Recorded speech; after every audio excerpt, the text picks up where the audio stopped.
Welcome to David Rice's Substack, Hit Christian. So I'm a little tired today, and I can't find my glasses. I have them, and I misplaced them.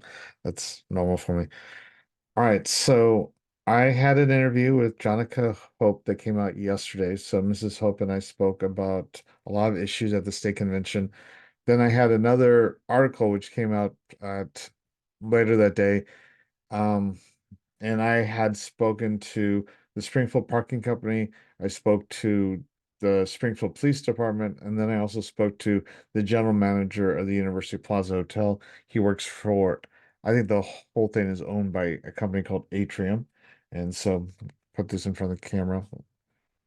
So, so that being said, the stories don't align. And I think there's a reason they don't align, and I don't think that the reason is because Mrs. Hope isn't telling the truth. I think there's something going on behind the scenes that needs to be answered. And so I'm trying to say this very carefully because there's issues of what I have theories.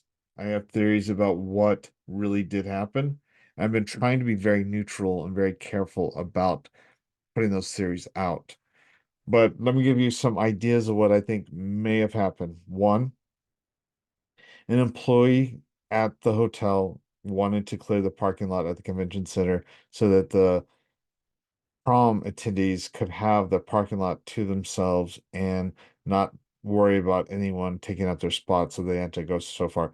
So, in their zealousness, without permission from their employer, said, "Hey, could you guys move your cars or we'll tow them?"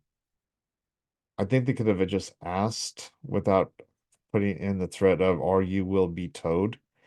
That seems a little excessive for an employee to go beyond their company's policy because their company's policy obviously doesn't include that. Because after we spoke to Mr. Parker, it became clear that it's very difficult for them to tell once someone's in their parking lot who's there as part of their events, who is there as part of their hotel guest, and who is there as maybe, especially in the convention center, there's an art fest going on at the same time. So it's a shell game on whose car is it anyways? And they can't really distinguish. So that's a possibility. Another possibility is someone incentivized the employee to make that announcement. Someone convinced the employee to do so and provided that employee with incentive to do so. Now, what does that mean? I'll let you read between the lines. do I am I saying I am not at all saying I think that Mrs. Hope or Mr. Sanders were involved in that. I am saying that that's a possibility. Someone behind the scenes used the earlier towing event at 12:35. Like, oh yeah, there was a towing scare earlier, wasn't there? Yeah. How do we get them to do that? I know. Let's tell an employee to here, let's pass them $100 or so incentive, and possibly that happened. Or someone who was going through the parking lot saw two tow trucks pass by. And in seeing those two tow trucks pass by, realized that some of the convention goers were parked illegally, and then they said, "Hey, we should move." I have seen text messages I cannot confirm or verify.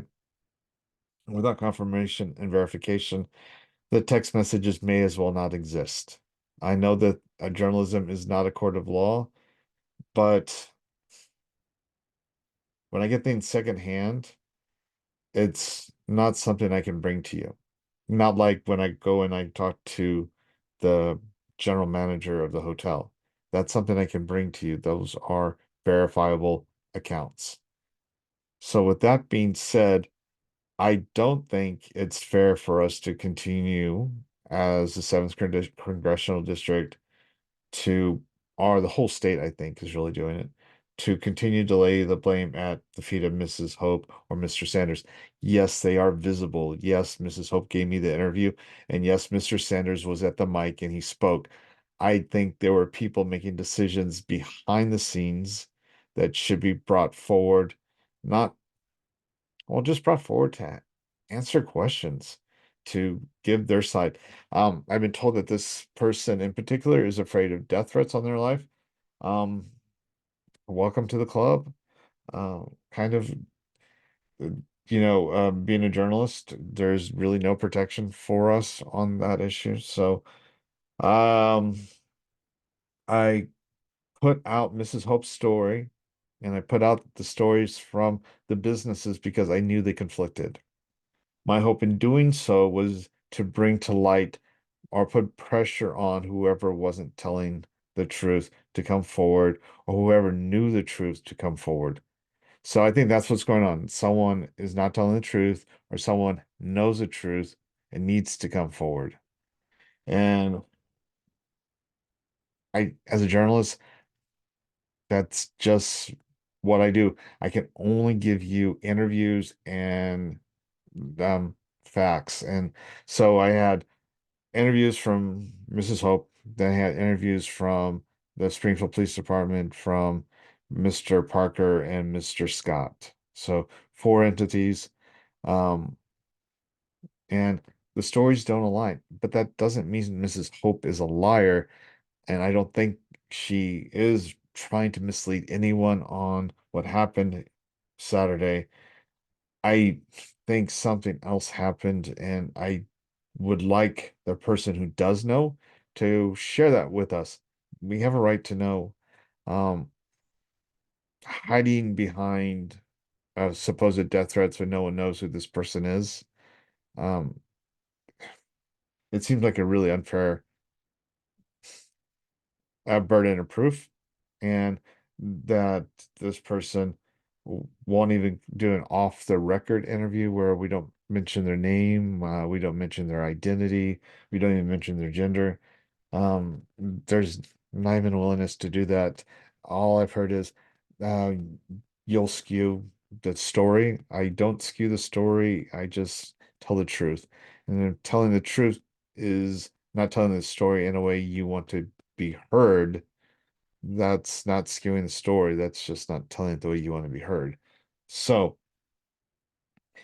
for those of you who do know the truth, you're out there. Those of you who don't know the truth, well, keep asking questions. But I think we need to take some of the pressure off of Mr. Hope and Mr. Sanders. I don't think they're going to give up any more information. I don't think we should continue to pressure them on this issue anymore. And so, that being said, there were other people at the convention center who would know. I do think there may have been an attempt to try to make Sophia Shores look bad. I do have some questions about the parliamentarian process, whether the parliamentarian gave Sophia bad advice at the end. Did she have to take the motion from Dan Stacy? Could she have ignored it? And if she could have ignored it, why didn't the parliamentarian tell her that?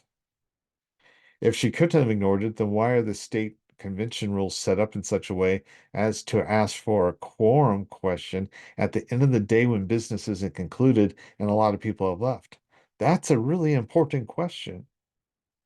One should be asked.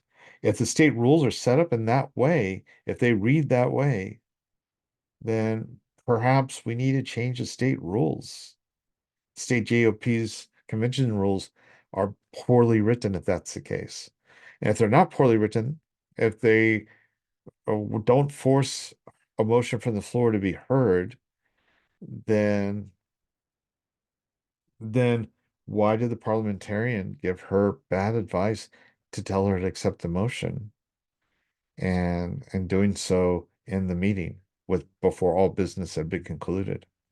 And I think that's, without taking any blame away from Ben Baker or Dan Stacy, because I think they deserve 95% of the blame, but 5% of the blame does lie on rely on figuring out how this was allowed to happen and how we can prevent this from happening again. Because if we're going to be grassroots, we have to know how to prevent things like this from happening. And if we can't solve problems like this, then we might as well let the establishment win. If we can't tell the truth, if we can't get to the root of the issues in our own cause, then let's just pack up and go home, guys. Um, if we can't get people who will tell the truth and be honest, let's just go home. Because if we're going to act just like them, then what's the point? We might as well be them. And if we are them, then we are the establishment. And then if that's the case, I'll report on you, but I'm not going to support you guys. So, all right. Y'all have a good day. Bye.